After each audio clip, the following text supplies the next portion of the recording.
अस्सलाम वालेकुम। उम्मीद है कि आप सब लोग खैरियत से होंगे। हमारा चैप्टर नंबर 7 फर्स्ट ईयर का जो है वो आज थर्ड लेक्चर है, जिसमें हम जो है वो मेजरमेंट ऑफ़ इंथाल्पी पे बात करेंगे। पिछले लेक्चर में हमने इंथाल्पी और जितने भी इंथाल्पी की टाइप्स थी उनको डिस्कस किया था, और उन सारी इंथाल्पी की टाइप्स को डिस्कस करने के बाद जो है वो आपके ज़हन में ये बात ज़रूर आई होगी कि हम इंथाल्पी को जो है वो किस तरीके से मेजर कर सकते हैं। ठीक है, तो आज का हमारा जो लेक्चर है वो मेजरमेंट ऑफ़ इंथाल्पी के ऊपर ही है कि हम इंथाल्पी को किन दो तरीक़ों के ज़रिए जो है मेजर कर सकते हैं, जो कि आपकी बुक में मेंशन है। ठीक है, तो उसमें दो तरीके हैं। एक तो है वो ग्लास कैलोरीमीटर के मदद से जो है वो फाइंड आउट करना है इंथाल्पी को या एनर्जी चेंजेस को, और दूसरा जो है वो बॉम कैलोरीमीटर की मदद से फाइंड आउट करना है। तो चलिए हम अपना आज का लेक्चर जो है वो स्टार्ट करते हैं। तो सबसे पहले जो है वो हम देखते हैं ग्लास कैलोरीमीटर। ग्लास कैलोरीमीटर जो है वो एक्चुअली में इसका पर्पस क्या होता है। तो ग्लास कैलोरीमीटर जो है वो इंथाल्पी ऑफ न्यूट्रलाइजेशन और इंथाल्पी ऑफ सॉल्यूशन की डिटर्मिनेशन के लिए इस्तेमाल किया जाता है। ठीक है, अगर हम इसकी कंस्ट्रक्शन की बात करते हैं तो इसमें हमारे पास एक वुडन बॉक्स होता है, एक इंसुलेटर होता है, एक ग्लास होता है जो कि कॉपर का बना होता है। ठीक है, और एक थर्मोमीटर होता है और एक स्टीरर होता है जिसको हम शेक करने के लिए, सॉल्यूशन को शेक करने के लिए इस्तेमाल करते हैं। ये इतना बड़ा कोई इंस्ट्रूमेंट नहीं होता, ये बिल्कुल आप जैसे कह लें कि जैसे ये ग्लास है जो कि कॉपर का बना है, इन्होंने यहाँ पे मेंशन किया हुआ है। तो ये बिल्कुल जैसे वो एक छोटा छोटा ग्लास होता है ना, अक्सर घरों में छोटे बच्चे जो है उसके अंदर पानी पीते हैं, तो बिल्कुल उसके जितना ही होता है। ठीक है, तो उसको जो है वो हम इस्तेमाल कर लेते हैं इसके लिए। और इसके अलावा वो जो होता है आपके पास डिस्पोजेबल कप होता है, उसको भी आप जो है इस पर्पज़ के लिए इस्तेमाल कर सकते हैं। आप क्या करते हैं कि जैसे ये पिक्चर में दिखाया गया है कि आप वुडन बॉक्स लेते हैं। ठीक है, उसके अंदर आपने एक इंसुलेटर जो है उसको डाल दिया, आप उसमें रुई जो है उसको भी डाल सकते हैं इंसुलेटर के तौर पे, ताकि उसमें जो है वो हीट जो है वो सराउंडिंग में लॉस ना हो। और उसके अंदर जो है वो आप अपना कॉपर का ग्लास जो है वो रख देते हैं, या आपके पास जो भी डिस्पोजेबल ग्लास है उसको रख लेंगे।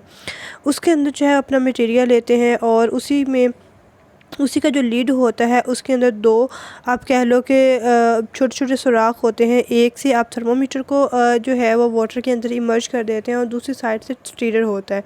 ठीक है, और इस अपने सिस्टम को जो है वो आप बंद कर देते हैं, और फिर जो है वो आप यहाँ पे अपना रिएक्शन करवाते हैं, और देन आप हीट चेंजेस जो हैं उसको फाइंड आउट करते हैं। तो अभी हम जो है वो इसकी वर्किंग भी देख लेते हैं।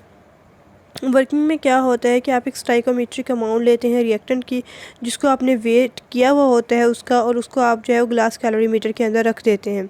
ठीक है, तो सबसे पहले तो जो है वो आप इनिशियल टेम्परेचर जो है वो नोट करते हैं, और उसके बाद जो स्टीरर की मदद से आपने सॉल्यूशन को जो है वो शेक करते रहना है, और साथ में आपका रिएक्शन जो है प्रोसीड होता रहेगा।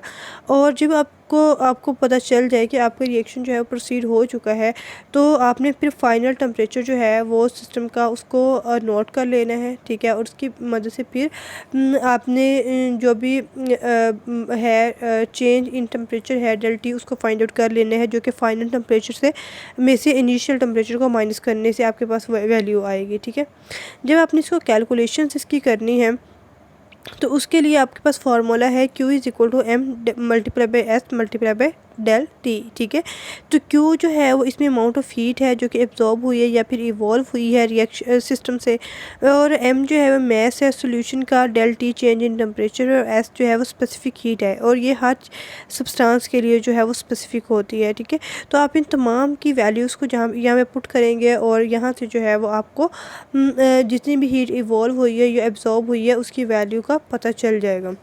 तो ये हमारे पास ग्लास कैलोरीमीटर था, और इसका हमने सबसे पहले ये देखा ग्लास कैलोरीमीटर क्या होता है, इसकी कंस्ट्रक्शन क्या है, और फिर इसमें वर्किंग देखी और अब कैलकुलेशंस देखी। ठीक है, तो ये सारा कुछ जो था वो ग्लास कैलोरीमीटर के मुतालिक था। अब जो है हम बॉम कैलोरीमीटर का देख लेते हैं। तो बॉम कैलोरीमीटर जो है ये इंथाल्पी ऑफ कंबस्टन के लिए को फाइंड आउट करने के लिए इस्तेमाल करते हैं, जिसमें इंथाल्पी ऑफ फूड और फ्यूल वगैरह जो है वो आ जाती है, ठीक है। और इसमें जो है अगर हम कंस्ट्रक्शन की बात करें तो इसमें एक जो है वो बॉम होता है जो कि सिल्वर या कॉपर का बना हुआ होता है। दूसरे नंबर पे बॉम जो है उसको आपने अंदर से पेंट किया हुआ होता है ताकि उसको जो करोजन से बचाया जा सके।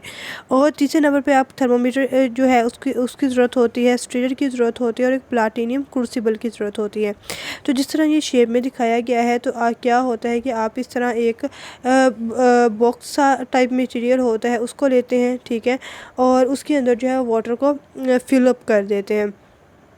करने के बाद आप क्या करते हैं, उसके अंदर आपने थर्मोमीटर लगा देना है उसी वाटर के अंदर, और दूसरी साइड से आपने स्टीरर लगा देना है। उसी के अंदर जो है वो आपने अपना प्लाटिनियम क्रूसिबल रखना है, जिसके अंदर आपने वो मटेरियल रख देना है जिसका आपने रिएक्शन करवाना है या जिसको आपने बर्न करना है, ठीक है। उसको आप रख देंगे और फिर वहाँ से ऑक्सीजन की सप्लाई करेंगे और उस सब्सटेंस को जो है वो मिक्स कर देंगे और बाहर से जो है वो आपने वाटर को स्टीर करते रहना है, ठीक है। तो ये बाकी जो है वो हम इसकी वर्किंग देख लेते हैं तो उसके अंदर में पता चल जाएगा। तो इसमें क्या होता है कि आपने सबसे पहले प्री वेट सैंपल लेना है, उसको बॉम कैलोरीमीटर के अंदर जो क्रूसिबल था उसके अंदर रख देना है, ठीक है, और ऑक्सीजन की सप्लाई कर देनी है। और इसके लिए जो प्रेशर होगा वो 20 एटमॉस्फेरिक प्रेशर होगा, ठीक है। और आपने जो इनिशियल टेम्परेचर है वाटर का उसको फाइंड आउट कर लेना है थर्मोमीटर की मदद से, और फिर जो है वो आपने अपने सब्सटेंस को जो है वो बर्न करना है।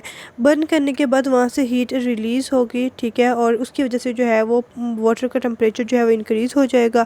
और फिर जो है जब आपका बर्निंग कंप्लीट हो जाए तो आपने जो फाइनल टेम्परेचर है वाटर का जो कि क्रूसिबल के इर्द गिर्द था, ठीक है, उसको जो उसका फाइनल टेम्परेचर आपने फाइंड आउट कर लेना है और final temperature minus initial temperature करके डेल टी की वैल्यू जो है उसको फाइंड आउट कर लेंगे, ठीक है।